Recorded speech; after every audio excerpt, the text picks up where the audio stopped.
ನಮಸ್ಕಾರ ಸ್ನೇಹಿತರೆ, ಅಮೋಘ ವರ್ಷ ಕೋಚಿಂಗ್ ಸೆಂಟರ್ ಯೂಟ್ಯೂಬ್ ಚಾನಲ್ಗೆ ನಿಮಗೆಲ್ಲ ಸ್ವಾಗತ. ಮೇ ತಿಂಗಳ ಪ್ರಮುಖವಾದಂತಹ ಪ್ರಚಲಿತ ಘಟನೆಗಳನ್ನು ಪ್ರಶ್ನೋತ್ತರ ರೂಪದಲ್ಲಿ ನಾವು ರಿವೈಸ್ ಮಾಡ್ತಾ ಇದ್ದೇವೆ. ಈ ರಿವಿಷನ್ ಸಿರೀಸ್ನ ಎರಡನೇ ಪಾರ್ಟ್ ವಿಡಿಯೋ ಇದಾಗಿದ್ದು, ಮೊದಲನೇ ಪಾರ್ಟನ್ನು ನೀವು ನೋಡಿಲ್ಲ ಅಂತಂದರೆ ಪ್ಲೇಲಿಸ್ಟ್ನಲ್ಲಿ ಈ ಒಂದು ಪಾರ್ಟ್ 1 ವಿಡಿಯೋವನ್ನು ನೀವು ನೋಡಬಹುದಾಗಿದೆ. ಸೊ ಈ ಎರಡನೇ ಪಾರ್ಟ್ನ ಮೊದಲ ಪ್ರಶ್ನೆ ಏನು ಅಂತ ನೋಡೋದಾದರೆ, ಈ ಹಕ್ಕುಪತ್ರದ ಡಾಕ್ಯುಮೆಂಟ್ ಅಥವಾ ದಾಖಲೆಯ ಬಗ್ಗೆ ಈ ಕೆಳಗಿನ ಯಾವ ಹೇಳಿಕೆ ಸರಿಯಾಗಿದೆ ಅಂತ ಗುರುತಿಸಬೇಕಾಗಿತ್ತು. ಸೊ ಆಪ್ಷನ್ಗಳಲ್ಲಿ ಸರಿಯಾದ ಉತ್ತರ ಏನು ಅಂತಂದರೆ ಆಪ್ಷನ್ 3, ಈ ಹಕ್ಕುಪತ್ರದ ದಾಖಲೆ ಮುಖ್ಯವಾಗಿ ಯಾವುದೇ ಒಬ್ಬ ವ್ಯಕ್ತಿಯ ಆಸ್ತಿ ಮಾಲೀಕತ್ವದ ದಾಖಲೆಯಾಗಿ ಕರ್ನಾಟಕ ಸರ್ಕಾರದಿಂದ ಅಥವಾ ಕರ್ನಾಟಕದಲ್ಲಿ ನೀಡಲಾಗುತ್ತದೆ. ಸೊ ಆಪ್ಷನ್ 3, ಆಸ್ತಿ ಮಾಲೀಕತ್ವದ ದಾಖಲೆ ಆಗಿ ಗುರುತಿಸಿಕೊಳ್ಳುತ್ತೆ ಈ ಹಕ್ಕುಪತ್ರ ಅನ್ನೋದು ಕರೆಕ್ಟ್ ಆದಂತಹ ಸ್ಟೇಟ್ಮೆಂಟ್ ಆಗಿದೆ. ಈ ಕೆಳಗಿನ ದೇಶಗಳ ಪಟ್ಟಿಯಲ್ಲಿ ಕ್ವಾಡ್ ಗುಂಪಿನ ಸದಸ್ಯತ್ವವನ್ನು ಯಾವ ದೇಶ ಹೊಂದಿದೆ ಅಂತ ಗುರುತಿಸಬೇಕಾಗಿದೆ. ಆಪ್ಷನ್ಗಳಲ್ಲಿ Australia, option 2 USA, option 3 Bharat ಅಥವಾ ಆಪ್ಷನ್ 4 ಮೇಲಿನ ಎಲ್ಲವೂ ಅಂತ ಇದೆ. ಸೊ ಸರಿಯಾದ ಉತ್ತರ ಆಪ್ಷನ್ 4, ಮೇಲಿನ ಎಲ್ಲ ರಾಷ್ಟ್ರಗಳು ಈ ಕ್ವಾಡ್ ಗುಂಪಿನ ಸದಸ್ಯತ್ವವನ್ನು ಹೊಂದಿವೆ.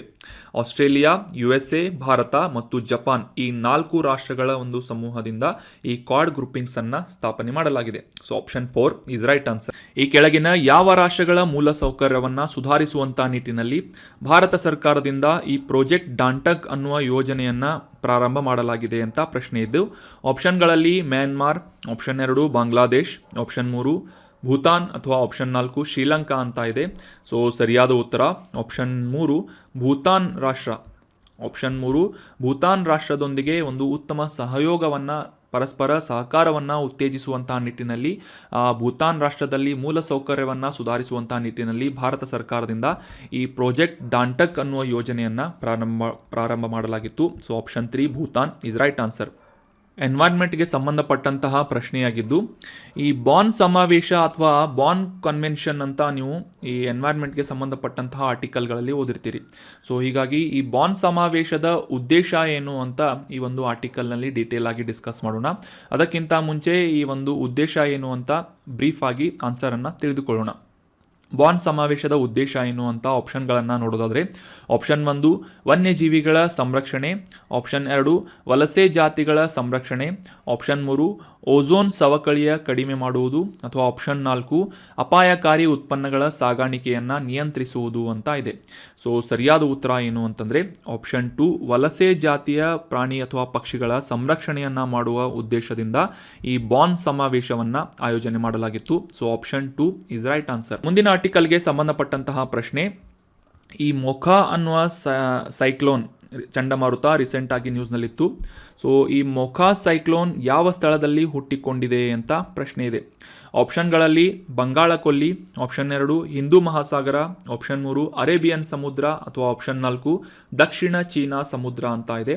ಸೊ ಸರಿಯಾದ ಉತ್ತರ ಆಪ್ಷನ್ 1 ಬಂಗಾಳ ಕೊಲ್ಲಿಯಲ್ಲಿ ಈ ಮೊಖಾ ಸೈಕ್ಲೋನ್ ಅಥವಾ ಚಂಡಮಾರುತ ಉದ್ಭವಿಸಿದೆ ಅಥವಾ ಹುಟ್ಟಿಕೊಂಡಿದೆ ಅನ್ನೋದು ಕರೆಕ್ಟ್ ಆನ್ಸರ್ ಆಗಿದೆ. Option 1 is right answer. ಮುಂದಿನ ಆರ್ಟಿಕಲ್ಗೆ ಸಂಬಂಧಪಟ್ಟಂತಹ ಪ್ರಶ್ನೆ ಏನು ಅಂತ ನೋಡೋದಾದರೆ, ಭಾರತದಲ್ಲಿ ಯಾವ ರೀತಿಯಾಗಿ ನಾವು ಗಣರಾಜ್ಯೋತ್ಸವವನ್ನು ವಿಜೃಂಭಣೆಯಿಂದ ಆಚರಿಸುತ್ತೇವೆ, ಸೊ ಅದೇ ರೀತಿಯಾಗಿ ಈ ಕೆಳಗಿನ ಯಾವ ರಾಷ್ಟ್ರದಲ್ಲಿ ಬ್ಯಾಸ್ಟಿಕ್ ಪರೇಡ್ ಡೇ ಅನ್ನು ಆಚರಿಸಲಾಗುತ್ತೆ ಅಂತ ಪ್ರಶ್ನೆ ಇದೆ. ರೀಸೆಂಟಾಗಿ ಇದು ನ್ಯೂಸ್ನಲ್ಲಿತ್ತು. ಸೊ ಭಾರತಕ್ಕೆ ರಿಲೇಟ್ ಆದಂತಹ ಒಂದು ಮಾಹಿತಿ ಇರೋದ್ರಿಂದ ಇದಕ್ಕೆ ಸಂಬಂಧಪಟ್ಟಂತಹ ಡೀಟೇಲ್ ಮಾಹಿತಿಯನ್ನು ಈ ಒಂದು ಆರ್ಟಿಕಲ್ನಲ್ಲಿ ಡಿಸ್ಕಸ್ ಮಾಡೋಣ. ಅದಕ್ಕಿಂತ ಮುಂಚೆ ಬಾಸ್ಟಿಕ್ ಡೇ ಪರೇಡನ್ನು ಯಾವ ಒಂದು ರಾಷ್ಟ್ರದಲ್ಲಿ ಆಚರಿಸಲಾಗುತ್ತೆ ಅಂತ ಅದರ ಉತ್ತರವನ್ನು ತಿಳ್ಕೊಳ್ಳೋದಾದರೆ, option 1 Germany, option 2 Japan, option 3 France ಅಥವಾ ಆಪ್ಷನ್ 4 USA ಅಂತ ಇದೆ. ಸರಿಯಾದ ಉತ್ತರವನ್ನು ನೋಡೋದಾದರೆ ಆಪ್ಷನ್ 3 ಫ್ರಾನ್ಸ್ ದೇಶ ಇಸ್ ರೈಟ್ ಆನ್ಸರ್. ಕೇನ್ ಮತ್ತು ಬೇಟ್ವಾ ನದಿಗಳ ಬಗ್ಗೆ ಪ್ರಶ್ನೆಯನ್ನು ಕೇಳಲಾಗಿತ್ತು. ಈ ಕೇನ್ ಮತ್ತು ಬೇಟ್ವಾ ನದಿಗಳು ಈ ಕೆಳಗಿನ ಪಟ್ಟಿಯಲ್ಲಿ ಯಾವ ನದಿಯ ಉಪನದಿಗಳಾಗಿವೆ ಅಂತ ಗುರುತಿಸಬೇಕಾಗಿತ್ತು. ಆಪ್ಷನ್ಗಳಲ್ಲಿ ಗಂಗಾ, ಯಮುನಾ, ನರ್ಮದಾ ಅಥವಾ ಚಂಬಲ್ ಅಂತ ನೀಡಲಾಗಿದ್ದು, ಸರಿಯಾದ ಉತ್ತರ ಏನು ಅಂತ ನೋಡೋದಾದರೆ ಆಪ್ಷನ್ 2 ಯಮುನಾ ನದಿಯ ಪ್ರಮುಖವಾದಂತಹ ಉಪನದಿಗಳಾಗಿ ಈ ಕೇನ್ ಮತ್ತು ಬೇಟ್ವಾ ನದಿಗಳು ಗುರುತಿಸಿಕೊಳ್ಳುತ್ತವೆ. ಇನ್ನು ಇವತ್ತಿನ ಆರ್ಟಿಕಲ್ಗೆ ಸಂಬಂಧಪಟ್ಟಂತಹ ಪ್ರಶ್ನೆ ಏನು ಅಂತ ನೋಡೋದಾದರೆ, ಶ್ಯಾಮ್ ಪ್ರಸಾದ್ ಮುಖರ್ಜಿ ಅನ್ನುವ ಈ ಹೆಸರಿನ ಬಂದರು ಅಥವಾ ಪೋರ್ಟ್ ಈ ಕೆಳಗಿನ ಯಾವ ಸ್ಥಳದಲ್ಲಿದೆ ಅಂತ ಗುರುತಿಸಬೇಕಾಗಿದೆ. ಆಪ್ಷನ್ಗಳಲ್ಲಿ ವಿಶಾಖಪಟ್ಟಣಂ, ಆಪ್ಷನ್ 2 ಕಲ್ಕತ್ತಾ, ಆಪ್ಷನ್ 3 ಚೆನ್ನೈ ಅಥವಾ ಆಪ್ಷನ್ 4 ಅಹಮದಾಬಾದ್ ಅಂತ ಇದೆ. ಸರಿಯಾದ ಉತ್ತರ ಆಪ್ಷನ್ 2 ಕಲ್ಕತ್ತಾದಲ್ಲಿ ಈ ಶ್ಯಾಮ್ ಪ್ರಸಾದ್ ಮುಖರ್ಜಿ ಬಂದರು ಲೊಕೇಟ್ ಆಗಿದೆ. Option 2 is right answer. ಇನ್ನು ಮುಂದಿನ ಆರ್ಟಿಕಲ್ಗೆ ಸಂಬಂಧಪಟ್ಟಂತಹ ಪ್ರಶ್ನೆ ಏನು ಅಂತ ನೋಡೋದಾದ್ರೆ, ಗಾಜಾಪಟ್ಟಿ ಮೇಲಿಂದ ಮೇಲೆ ನ್ಯೂಸ್ನಲ್ಲಿ ಬರ್ತಾ ಇರುತ್ತೆ. ಸೊ ಹೀಗಾಗಿ ಇದರ ಲೊಕೇಶನ್ ಕುರಿತಾದಂತಹ ಮಾಹಿತಿಯನ್ನು ಈಗ ಡಿಸ್ಕಸ್ ಮಾಡೋಣ. ಅದಕ್ಕಿಂತ ಮುಂಚೆ ಪ್ರಶ್ನೆ ಏನು ಅಂತ ನೋಡೋದಾದರೆ, ಗಾಜಾಪಟ್ಟಿ ಇತ್ತೀಚೆಗೆ ಸುದ್ದಿಯಲ್ಲಿದ್ದರಿಂದ ಇದು ಯಾವ ಸ್ಥಳದಲ್ಲಿದೆ ಅಥವಾ ಯಾವ ಒಂದು ಖಂಡದಲ್ಲಿದೆ ಅಂತ ಗುರುತಿಸಬೇಕಾಗಿದೆ. ಆಪ್ಷನ್ಗಳಲ್ಲಿ 4 ಪ್ರಮುಖ ಖಂಡಗಳನ್ನು ಗುರುತಿಸಲಾಗಿದ್ದು ಅಥವಾ ನೀಡಲಾಗಿದ್ದು, ಆಪ್ಷನ್ 1 ಏಷ್ಯಾ ಖಂಡ, ಆಪ್ಷನ್ 2 ಯುರೋಪ್, ಆಪ್ಷನ್ 3 ದಕ್ಷಿಣ ಅಮೆರಿಕಾ ಖಂಡ ಅಥವಾ ಆಪ್ಷನ್ 4 ಆಫ್ರಿಕಾ ಅಂತ ಇದೆ. ಸರಿಯಾದ ಉತ್ತರ ಆಪ್ಷನ್ 1 ಏಷ್ಯಾದ ಪಶ್ಚಿಮ ಭಾಗದಲ್ಲಿ ಈ ಗಾಜಾ ಸ್ಟ್ರಿಪ್ ಅಥವಾ ಗಾಜಾ ಪಟ್ಟಿಯನ್ನು ನಾವು ಕಾಣಬಹುದಾಗಿದೆ. So option 1 Asia is right answer. ಮುಂದಿನ ಆರ್ಟಿಕಲ್ಗೆ ಸಂಬಂಧಪಟ್ಟಂತಹ ಪ್ರಶ್ನೆ ಏನು ಅಂತ ನೋಡೋದಾದ್ರೆ, ಈ ಕೆಳಗಿನ ಯಾವ ಸಂಸ್ಥೆಯಿಂದ ಐ-ಡ್ರೋನ್ ಅನ್ನುವ ಉಪಕ್ರಮವನ್ನು ಅಥವಾ ಇನಿಷಿಯೇಟಿವ್ ಅನ್ನು ಕಾರ್ಯಗತಗೊಳಿಸಲಾಗ್ತಾ ಇದೆ ಅಂತ ಪ್ರಶ್ನೆ ಇದೆ. Option 1 DRDO, option 2 HAL, option 3 ICMR ಅಥವಾ ಆಪ್ಷನ್ 4 ICAR ಅಂತ ಇದೆ. ಸೊ ಸರಿಯಾದ ಉತ್ತರ Indian council for medical research ICMR ಅನ್ನುವ ಈ ಒಂದು ಸಂಸ್ಥೆಯಿಂದ ಐ-ಡ್ರೋನ್ ಅನ್ನುವ ಉಪಕ್ರಮವನ್ನು ಪ್ರಾರಂಭ ಮಾಡಲಾಗ್ತಾ ಇದೆ. So option 3 is right answer. ಮುಂದಿನ ಆರ್ಟಿಕಲ್ಗೆ ಸಂಬಂಧಪಟ್ಟಂತಹ ಪ್ರಶ್ನೆ, ಸಾಗರವನ್ನು ಅನ್ವೇಷಣೆ ಮಾಡುವಂತಹ ಒಂದು ಉದ್ದೇಶದಿಂದ ಡೀಪ್ ಓಷಿಯನ್ ಮಿಷನ್ ಅನ್ನು ಈ ಕೆಳಗಿನ ಯಾವ ಕೇಂದ್ರ ಸಚಿವಾಲಯದಿಂದ ಪ್ರಾರಂಭ ಮಾಡಲಾಗಿದೆ ಅಂತ ಪ್ರಶ್ನೆ ಇದೆ. ಡೀಪ್ ಓಷಿಯನ್ ಮಿಷನ್ ಆಪ್ಷನ್ 1 ಖನಿಜಗಳ ಸಚಿವಾಲಯದಿಂದ, ಆಪ್ಷನ್ 2 ಜಲಶಕ್ತಿ ಸಚಿವಾಲಯದಿಂದ, ಆಪ್ಷನ್ 3 ಭೂವಿಜ್ಞಾನ ಸಚಿವಾಲಯದಿಂದ ಅಥವಾ ಆಪ್ಷನ್ 4 ವಿಜ್ಞಾನ ಮತ್ತು ತಂತ್ರಜ್ಞಾನ ಸಚಿವಾಲಯದಿಂದ ಅಂತ ಇದೆ. ಸೊ ಸರಿಯಾದ ಉತ್ತರ ಆಪ್ಷನ್ 3 ಭೂವಿಜ್ಞಾನ ಸಚಿವಾಲಯ ಅಥವಾ ಅರ್ತ್ ಸೈನ್ಸ್ ಮಿನಿಸ್ಟ್ರಿಯಿಂದ ಈ ಡೀಪ್ ಓಷಿಯನ್ ಮಿಷನ್ ಅನ್ನುವ ಒಂದು ಇನಿಷಿಯೇಟಿವನ್ನು ಪ್ರಾರಂಭ ಮಾಡಲಾಗಿದೆ. So option 3 is right answer. ಇನ್ನು ಮುಂದಿನ ಆರ್ಟಿಕಲ್ಗೆ ಸಂಬಂಧಪಟ್ಟಂತಹ ಪ್ರಶ್ನೆ ಏನು ಅಂತ ನೋಡೋದಾದರೆ, ಈ ಕೆಳಗಿನ ಯಾವ ದಿನವನ್ನು ಭಾರತದಲ್ಲಿ ರಾಷ್ಟ್ರೀಯ ತಂತ್ರಜ್ಞಾನ ದಿನ ಅಥವಾ ನ್ಯಾಷನಲ್ ಟೆಕ್ನಾಲಜಿ ಡೇ ಅಂತ ಆಚರಿಸಲಾಗುತ್ತೆ ಅಂತ ಪ್ರಶ್ನೆ ಇದ್ದು, ಆಪ್ಷನ್ಗಳಲ್ಲಿ ಮೇ 15, ಆಪ್ಷನ್ 2 ಮೇ 12, ಆಪ್ಷನ್ 3 ಮೇ 14 ಅಥವಾ ಆಪ್ಷನ್ 4 ಮೇ 11 ಅಂತ ಇದೆ. ಸರಿಯಾದ ಉತ್ತರ ಆಪ್ಷನ್ 4 ಮೇ 11ನೇ ತಾರೀಕನ್ನು ಪ್ರತಿ ವರ್ಷ ರಾಷ್ಟ್ರೀಯ ತಂತ್ರಜ್ಞಾನ ದಿನ ಅಂತ ಆಚರಣೆ ಮಾಡಲಾಗುತ್ತೆ. Option 4 is right answer. ಪರಾಕ್ರಮ ದಿನವನ್ನು ಭಾರತದಲ್ಲಿ ಈ ಕೆಳಗಿನ ಯಾವ ಸ್ವತಂತ್ರ ಹೋರಾಟಗಾರನಿಗೆ ಗೌರವವನ್ನು ಸೂಚಿಸುವಂತಹ ನಿಟ್ಟಿನಲ್ಲಿ ಆಚರಿಸಲಾಗುತ್ತೆ ಅಂತ ಪ್ರಶ್ನೆ ಇತ್ತು. ಆಪ್ಷನ್ಗಳಲ್ಲಿ ಶ್ರೀ ಅರಬಿಂದೋ ಘೋಷ್, ಚಿತ್ತರಂಜನ್ ದಾಸ್, ಭಗತ್ ಸಿಂಗ್ ಅಥವಾ ಸುಭಾಷ್ ಚಂದ್ರ ಬೋಸ್ ಅಂತ ನೀಡಲಾಗಿತ್ತು. ಸರಿಯಾದ ಉತ್ತರ ಆಪ್ಷನ್ 4 ನೇತಾಜಿ ಸುಭಾಷ್ ಚಂದ್ರ ಬೋಸ್ ಅವರ ಜನ್ಮದಿನವನ್ನು ಭಾರತದಾದ್ಯಂತ ಪರಾಕ್ರಮ ದಿನ ಅಂತ ಆಚರಿಸಲಾಗುತ್ತದೆ. ಸೊ ಜನವರಿ 23 ಸುಭಾಷ್ ಚಂದ್ರ ಬೋಸ್ ಇವರ ಜಯಂತಿಯಾಗಿದೆ. ಕಾವಲ್ ಅನ್ನುವ ಹುಲಿ ಸಂರಕ್ಷಿತ ಪ್ರದೇಶ ಯಾವ ರಾಜ್ಯದಲ್ಲಿದೆ ಅಂತ ಪ್ರಶ್ನೆ ಇದೆ. ಆಪ್ಷನ್ಗಳಲ್ಲಿ ತೆಲಂಗಾಣ, ಆಪ್ಷನ್ 2 ಮಧ್ಯಪ್ರದೇಶ್, ಆಪ್ಷನ್ 3 ಅಸ್ಸಾಂ ಅಥವಾ ಆಪ್ಷನ್ 4 ಅರುಣಾಚಲ್ ಪ್ರದೇಶ್ ಅಂತ ಇದ್ದು, ಸರಿಯಾದ ಉತ್ತರ ಆಪ್ಷನ್ 1 ತೆಲಂಗಾಣ ರಾಜ್ಯದಲ್ಲಿ ಈ ಕಾವಲಿ ಹುಲಿ ಸಂರಕ್ಷಿತ ಪ್ರದೇಶ ಅಥವಾ ಟೈಗರ್ ರಿಸರ್ವ್ ಲೊಕೇಟ್ ಆಗಿದೆ. So option 1 Telangana is right answer. ಇನ್ನು ಮುಂದಿನ ಆರ್ಟಿಕಲ್ಗೆ ಸಂಬಂಧಪಟ್ಟಂತಹ ಪ್ರಶ್ನೆ ಏನು ಅಂತ ನೋಡೋದಾದ್ರೆ, ಭಾರತದಲ್ಲಿ ಆಧಾರ್ ಕಾರ್ಡನ್ನು ಪ್ರೊವೈಡ್ ಮಾಡುವಂತಹ UIDAI ಅಥವಾ unique identification authority of India ಇದರ ಫುಲ್ ಫಾರ್ಮ್ ಆಗಿದೆ. ಕನ್ನಡದಲ್ಲಿ ಇದರ ಫುಲ್ ಫಾರ್ಮನ್ನು ತಿಳಿದುಕೊಳ್ಳೋಣ. ಅಥವಾ ಭಾರತೀಯ ವಿಶಿಷ್ಟ ಗುರುತಿನ ಪ್ರಾಧಿಕಾರ ಅಂತ ಇದನ್ನು ಗುರುತಿಸಲಾಗುತ್ತೆ. ಸೊ ಈ ಒಂದು ಸಂಸ್ಥೆಯನ್ನು ಯಾವಾಗ ಸ್ಥಾಪಿಸಲಾಯಿತು ಅಂತ ಪ್ರಶ್ನೆ ಇದೆ. ಆಪ್ಷನ್ಗಳಲ್ಲಿ 2014, ಆಪ್ಷನ್ 2 2015, ಆಪ್ಷನ್ 3 2016 ಅಥವಾ ಆಪ್ಷನ್ 4 2020 ಅಂತ ಇದೆ. ಸರಿಯಾದ ಉತ್ತರ ಏನು ಅಂತಂದರೆ ಆಪ್ಷನ್ 3 2016ನೇ ಇಸವಿಯಲ್ಲಿ ಈ unique identification authority of India ಈ ಒಂದು ಸಂಸ್ಥೆಯನ್ನು ಪ್ರಾಧಿಕಾರವನ್ನು ಪ್ರಾರಂಭ ಮಾಡಲಾಗಿತ್ತು. So option 3 is right answer. ಇನ್ನು ಮುಂದಿನ ಆರ್ಟಿಕಲ್ಗೆ ಸಂಬಂಧಪಟ್ಟಂತಹ ಪ್ರಶ್ನೆ, ಬುಡಕಟ್ಟು ಜನಾಂಗದವರ ಒಂದು ಕಾಂಟ್ರಿಬ್ಯೂಷನ್, ಭಾರತದ ಈ ಸ್ವತಂತ್ರ ಹೋರಾಟದಲ್ಲಿ ಬುಡಕಟ್ಟು ಜನಾಂಗದವರ ಒಂದು ಕಾಂಟ್ರಿಬ್ಯೂಷನ್ ಬಗ್ಗೆ ಸಾಕಷ್ಟು ಮಾಹಿತಿಗಳನ್ನು ತಿಳ್ಕೊಂಡಿರ್ತೀರಿ, ನೀವು ಹಿಸ್ಟ್ರಿಯಲ್ಲಿ ಓದಿರ್ತೀರಿ. ಭಾರತದಲ್ಲಿ ಬ್ರಿಟಿಷರ ವಿರುದ್ಧ ಈ ಕೂಕಿ ಸಮುದಾಯಕ್ಕೆ ಸೇರಿದಂತಹ ಜನರ ಕೂಕಿ ದಂಗೆ ಯಾವ ವರ್ಷದಲ್ಲಿ ಪ್ರಾರಂಭವಾಯಿತು ಅಂತ ಪ್ರಶ್ನೆ ಇದೆ. ಆಪ್ಷನ್ಗಳಲ್ಲಿ 1917, ಆಪ್ಷನ್ 2 1918, ಆಪ್ಷನ್ 3 1919, ಅಥವಾ ಆಪ್ಷನ್ 4 1920 ಅಂತ ಇದೆ. ಸರಿಯಾದ ಉತ್ತರ ಕೂಕಿ ರಿವೋಲ್ಟ್ ಅಥವಾ ಕೂಕಿ ದಂಗೆ ಅಂತ 1917ರಲ್ಲಿ ಪ್ರಾರಂಭವಾಗಿತ್ತು. ಮುಖ್ಯವಾಗಿ ಬ್ರಿಟಿಷರ ವಿರುದ್ಧ ದಂಗೆದ್ದಂತಹ ಈ ಕೂಕಿ ಸಮುದಾಯದವರು 1917ರಿಂದ 1919ರವರೆಗೆ ದಂಗೆದ್ದಿದ್ದರು ಬ್ರಿಟಿಷರ ವಿರುದ್ಧ. So option 1 1917 is right answer. ಮುಂದಿನ ಆರ್ಟಿಕಲ್ಗೆ ಸಂಬಂಧಪಟ್ಟಂತಹ ಪ್ರಶ್ನೆ, ಇತ್ತೀಚೆಗೆ ಸುದ್ದಿಯಲ್ಲಿದ್ದಂತಹ ಈ INS ಹಂಸ ಇದು ಏನು ಅಂತ ಗುರುತಿಸಬೇಕಾಗಿದೆ. ಆಪ್ಷನ್ಗಳಲ್ಲಿ ಈ INS ಹಂಸ ಅನ್ನುವುದು ಗೋವಾದ ನೌಕಾ ವಿಮಾನ ನಿಲ್ದಾಣವಾಗಿದೆ ಅಂತ ಇದೆ. ಆಪ್ಷನ್ 2, ಈ INS ಹಂಸ ಇದು ಇತ್ತೀಚೆಗೆ ಕಾರ್ಯಾರಂಭ ಮಾಡಿದಂತಹ ಒಂದು ವಿಮಾನವಾಹಕ ನೌಕೆಯಾಗಿದೆ, ಇತ್ತೀಚೆಗೆ ಕಮಿಷನ್ ಮಾಡಲಾದಂತಹ ಏರ್ಕ್ರಾಫ್ಟ್ ಕ್ಯಾರಿಯರ್ ಆಗಿದೆ ಅಂತ ಇದೆ. ಆಪ್ಷನ್ 3, ಇದು ಭಾರತದಲ್ಲಿ ಸ್ಥಳೀಯವಾಗಿ ನಿರ್ಮಿಸಲಾದಂತಹ ಒಂದು ವಾರ್ಶಿಪ್ ಅಥವಾ ಯುದ್ಧ ನೌಕೆಯಾಗಿದೆ ಅಂತ ಇದೆ. ಸೊ ಆಪ್ಷನ್ 4 ಮೇಲಿನ ಯಾವುದೂ ಅಲ್ಲ ಅಂತ ಇದೆ.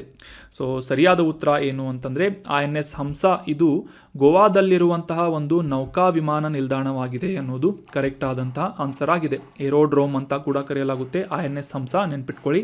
Option 1 is right answer. ಈ ರಿಹ್ಯಾಬ್ ಅನ್ನುವ ಯೋಜನೆ ಈ ಕೆಳಗಿನ ಯಾವುದಕ್ಕೆ ಸಂಬಂಧಿಸಿದೆ ಅಂತ ಪ್ರಶ್ನೆ ಇದೆ.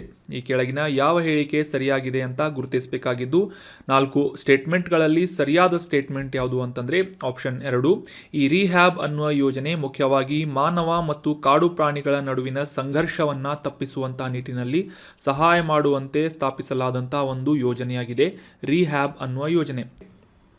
ಬನ್ನೇರುಘಟ್ಟ ರಾಷ್ಟ್ರೀಯ ಉದ್ಯಾನವನ ಕರ್ನಾಟಕದ ಯಾವ ಜಿಲ್ಲೆಯಲ್ಲಿದೆ ಅಂತ ಗುರುತಿಸಬೇಕಾಗಿದೆ.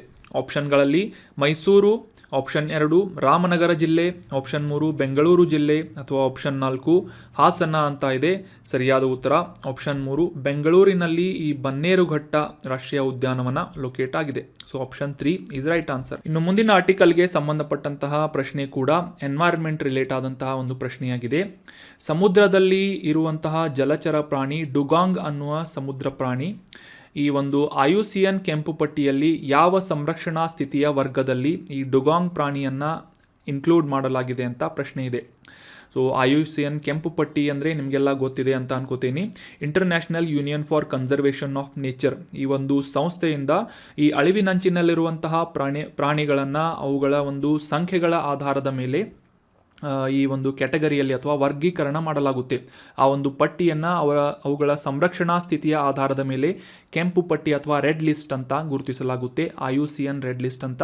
ಸೊ ಈ ಡುಗಾಂಗ್ ಅನ್ನುವ ಜಲಚರ ಪ್ರಾಣಿಯನ್ನು IUCN ಕೆಂಪು ಪಟ್ಟಿಯಲ್ಲಿ ಯಾವ ಒಂದು ಸಂರಕ್ಷಣಾ ಸ್ಥಿತಿಯ ಕ್ಯಾಟಗರಿಯಲ್ಲಿ ಆ್ಯಡ್ ಮಾಡಲಾಗಿದೆ ಅಂತ ಗುರುತಿಸಬೇಕಾಗಿದ್ದು ಆಪ್ಷನ್ಗಳಲ್ಲಿ ತೀವ್ರವಾಗಿ ಅಪಾಯದಲ್ಲಿರುವಂತಹ ಪ್ರಭೇದ ಅಂತ ಗುರುತಿಸಲಾಗುತ್ತೆ ಅಂತ ಇದೆ. ಆಪ್ಷನ್ 2 ದುರ್ಬಲ ಅಥವಾ ವಲ್ನರೇಬಲ್ ಕ್ಯಾಟಗರಿಯಲ್ಲಿ ಅಂತ ಇದೆ. ಆಪ್ಷನ್ 3 ಅಳಿದು ಹೋಗಿದೆ ಅಥವಾ ಎಸ್ಟಿಂಕ್ಟ್ ಆದಂತಹ ಪ್ರಭೇದ ಅಂತ ಇದೆ. ಆಪ್ಷನ್ 4 ಈ ಕನಿಷ್ಠ ಕಾಳಜಿಯನ್ನು ಹೊಂದಿದಂತಹ ಪ್ರಾಣಿ ಡುಗಾಂಗ್ ಸಮುದ್ರ ಪ್ರಾಣಿಯಾಗಿದೆ ಅಂತ ಇದೆ. ಸೊ ಸರಿಯಾದ ಉತ್ತರ ಏನು ಅಂತಂದರೆ ಆಪ್ಷನ್ 2 ವಲ್ನರೇಬಲ್ ಕ್ಯಾಟಗರಿ ಅಥವಾ ದುರ್ಬಲ ಅನ್ನುವ ಒಂದು ವರ್ಗದಲ್ಲಿ ಸಂರಕ್ಷಣಾ ವರ್ಗದಲ್ಲಿ IUCN ಕೆಂಪು ಪಟ್ಟಿಯಲ್ಲಿ ಈ ಡುಗಾಂಗ್ ಅನ್ನುವ ಜಲಚರವನ್ನು ಆ್ಯಡ್ ಮಾಡಲಾಗಿದೆ. ಈ ಒಂದು ಇಮೇಜ್ನಲ್ಲಿ ನೋಡಬಹುದು ಯಾವ ರೀತಿಯಾಗಿ ಈ ಅಳಿವಿನಂಚಿನಲ್ಲಿರುವಂತಹ ಪ್ರಾಣಿಗಳ ಸಂರಕ್ಷಣಾ ಸ್ಥಿತಿಯ ಆಧಾರದ ಮೇಲೆ ಇವುಗಳನ್ನು ಕ್ಯಾಟಗರೈಸ್ ಮಾಡಲಾಗುತ್ತೆ ಅಂತಂದರೆ ಈ ಒಂದು ಇಮೇಜ್ನಲ್ಲಿ ನೋಡಬಹುದು. ಥ್ರೆಟನ್ಡ್ ಅಂತಂದರೆ ಈ ಒಂದು ಅಳಿವಿನಂಚಿನಲ್ಲಿರುವಂತಹ ಪ್ರಾಣಿಗಳು ಕ್ರಿಟಿಕಲಿ ಎಂಡೇಂಜರ್ಡ್ ವಲ್ನರೇಬಲ್ ಅಂತ. ಅದಾದ ನಂತರ ನಿಯರ್ ಥ್ರೆಟನ್ಡ್ NT ಮತ್ತು ಲೀಸ್ಟ್ ಕನ್ಸರ್ಡ್ ಅಥವಾ ಕನಿಷ್ಠ ಕಾಳಜಿಯನ್ನು ಹೊಂದಿದಂತಹ ಪ್ರಾಣಿಗಳು ಮತ್ತು ಈ ಕಾಡಿನಲ್ಲಿ ಎಕ್ಸ್ಟಿಂಕ್ಟ್ ಆದಂತಹ ಈ ಕಾಡಿನಲ್ಲಿ ಅವುಗಳ ಸಂಖ್ಯೆ ಕಂಪ್ಲೀಟ್ ಆಗಿ ವ್ಯಾನಿಷ್ ಆಗಿರುವಂತಹ ಪ್ರಾಣಿಗಳನ್ನು ಈ EW ಅಥವಾ ಎಕ್ಸ್ಟಿಂಕ್ಟ್ ಇನ್ ವೈಲ್ಡ್ ಅನ್ನುವ ಒಂದು ಕ್ಯಾಟಗರಿಯಲ್ಲಿ ಆ್ಯಡ್ ಮಾಡಲಾಗುತ್ತೆ. ನಂತರ ಕಂಪ್ಲೀಟ್ ಆಗಿ ಅಳಿದು ಹೋದಂತಹ ಪ್ರಾಣಿಗಳು ಭೂಮಿಯ ಮೇಲೆ ಸಂಪೂರ್ಣವಾಗಿ ನಾಶಗೊಂಡಂತಹ ಪ್ರಾಣಿಗಳ ಪ್ರಭೇದಗಳನ್ನು ಎಕ್ಸ್ಟಿಂಕ್ಟ್ ಅನ್ನುವ ಒಂದು ಕ್ಯಾಟಗರಿಯಲ್ಲಿ IUCN ಕೆಂಪು ಪಟ್ಟಿಯಲ್ಲಿ ಆ್ಯಡ್ ಮಾಡಲಾಗುತ್ತೆ. ಈ ರೀತಿಯಾದಂತಹ ಪ್ರಮುಖ 7 ಸಂರಕ್ಷಣಾ ಸ್ಥಿತಿಯ ವರ್ಗಗಳನ್ನು IUCN ಕೆಂಪು ಪಟ್ಟಿಯಲ್ಲಿ ನಾವು ಕಾಣಬಹುದಾಗಿರುತ್ತೆ. ಇದನ್ನೆಲ್ಲ ನೀವು ಆಲ್ರೆಡಿ ಎನ್ವೈರ್ಮೆಂಟ್ನಲ್ಲಿ ಸ್ಟಡಿ ಮಾಡಿರ್ತೀರಾ ಅಂತ ಅನ್ಕೋತೀನಿ. ಮಾಡಿಲ್ಲದೆ ಇದ್ರೂ ಕೂಡ ಇದನ್ನು ನೋಟ್ ಮಾಡಿ ಇಟ್ಕೊಳ್ಳಿ. ಇನ್ನು ಮುಂದಿನ ಆರ್ಟಿಕಲ್ಗೆ ಸಂಬಂಧಪಟ್ಟಂತಹ ಪ್ರಶ್ನೆ, ಈ ಅಗ್ನಿಪಥ್ ಅನ್ನುವ ಒಂದು ಸ್ಕೀಮ್ನ ಅಡಿಯಲ್ಲಿ ಅಗ್ನಿವೀರ ಆಗುವಂತಹ ಅಭ್ಯರ್ಥಿಗೆ ಎಷ್ಟು ಶಿಕ್ಷಣದ ಅರ್ಹತೆಯ ಅವಶ್ಯಕತೆ ಇರುತ್ತೆ ಅಂತ ಪ್ರಶ್ನೆ ಇದೆ. ಆಪ್ಷನ್ 1 ಇವರು ಪದವಿ ಪಾಸ್ ಆಗಿರಬೇಕು ಅಥವಾ ಡಿಗ್ರಿ ಹೋಲ್ಡರ್ ಆಗಿರಬೇಕು. ಆಪ್ಷನ್ 2 10ನೇ ತರಗತಿ +2 ಅಂದರೆ PUC ತೇರ್ಗಡೆಯಾಗಿರಬೇಕು ಅಂತ ಇದೆ. ಆಪ್ಷನ್ 3 ಉದ್ಯೋಗ ವರ್ಗಕ್ಕೆ ಅನುಗುಣವಾಗಿ ಅರ್ಹತೆಯನ್ನು ನಿಗದಿಪಡಿಸಲಾಗಿರುತ್ತೆ ಅಂತ ಇದೆ. ಆಪ್ಷನ್ 4 ಮೇಲಿನ ಯಾವುದೂ ಅಲ್ಲ ಅಂತ ಇದೆ. ಸೊ ಸರಿಯಾದ ಉತ್ತರ ಆಪ್ಷನ್ 3. ಈ ಅಗ್ನಿವೀರರಾಗುವಂತಹ ಅಭ್ಯರ್ಥಿಗಳು ಅವರ ಉದ್ಯೋಗಕ್ಕೆ ಅನುಗುಣವಾಗಿ ಅಪ್ಲಿಕೇಶನ್ಗಳನ್ನು ಅಪ್ಲೈ ಮಾಡಬೇಕಾಗುತ್ತೆ. ಸೊ ಆ ಒಂದು ಜಾಬ್ ಕ್ಯಾಟಗರಿಯಲ್ಲಿ ಫಾರ್ ಎಕ್ಸಾಂಪಲ್ ಟ್ರೇಡ್ಸ್ಮ್ಯಾನ್ಗಳಿಗೆ 8ನೇ ತರಗತಿಯ ಪಾಸ್ ಆಗಿದ್ದರೂ ಕೂಡ ಈ ಅಗ್ನಿವೀರ ಆಗುವಂತಹ ಅವಕಾಶ ಇರುತ್ತೆ.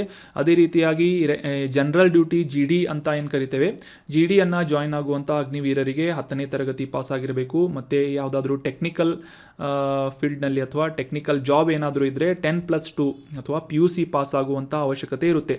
ಸೊ ಹೀಗಾಗಿ ಉದ್ಯೋಗದ ವರ್ಗಕ್ಕೆ ಜಾಬ್ ಕ್ಯಾಟಗರಿಗೆ ಸಂಬಂಧಪಟ್ಟಂತೆ ಅದಕ್ಕೆ ಅನುಗುಣವಾಗಿ ಈ ಶಿಕ್ಷಣದ ಅರ್ಹತೆಯನ್ನು ಅಗ್ನಿವೀರರು ಹೊಂದಿರಬೇಕಾಗುತ್ತೆ.